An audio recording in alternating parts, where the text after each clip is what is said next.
मु जटणी आसी बबीता स्वाई मु भगवान लीला आमे गोटे पाखरु जीवार थिला भगवान लीला सकाशे आमे आज एठी पहुंचिलु कृष्ण लीला थिला कहले आस दे दर्शन करिवो आमे संबलपुर जाइथांतु संबलपुर जाई पाइलुनु प्रभु को दर्शन करिया आसिलु शांति श्रृंखला सहित दर्शन बहुत बढ़िया दर्शन कलु हां आज्ञा सेवन कलु आपण परिचय सौदामिनी पाइकराय घर कोठी घर गडरथीपुर आज्ञा 50,000 रु ऊर्ध माने भक्त माने समागम होइथिला तापर हम पाखा पाखी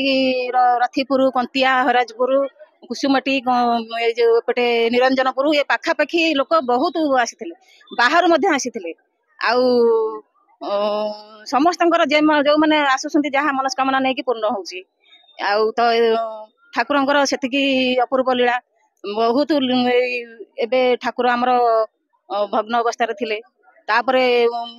ये हला पुनर्वृत्ति हला आउ सब मनस्कामना पूर्ण होउची आपण माने सब शांति श्रृंखला दर्शन कले हमर पिला माने सब सहयोग कले पिला माने सब महिला भक्त मानकु सादा माने सुरक्षित रे नै सुरक्षित रे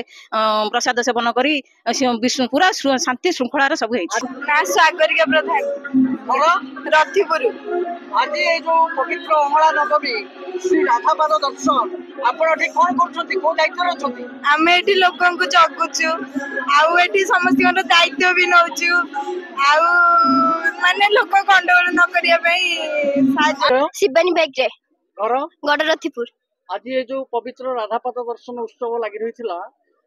केते श्रद्धालु भक्त आस्थिले 50,000 रु ऊर्ध केते लोक प्रसाद सेवन र व्यवस्था हेतला 50,000 लोक आपण केते वॉलंटरी पिला काम करछले 12 रु 13 जण अच्छा आपण कोन काम करछले एठी एठी हमें जो महिला स्त्री लोक माने आछंती से मानकु भलो भाबे नै दर्शन करी बाहर छाडथुल तांकु प्रसाद सेवन करौथुलु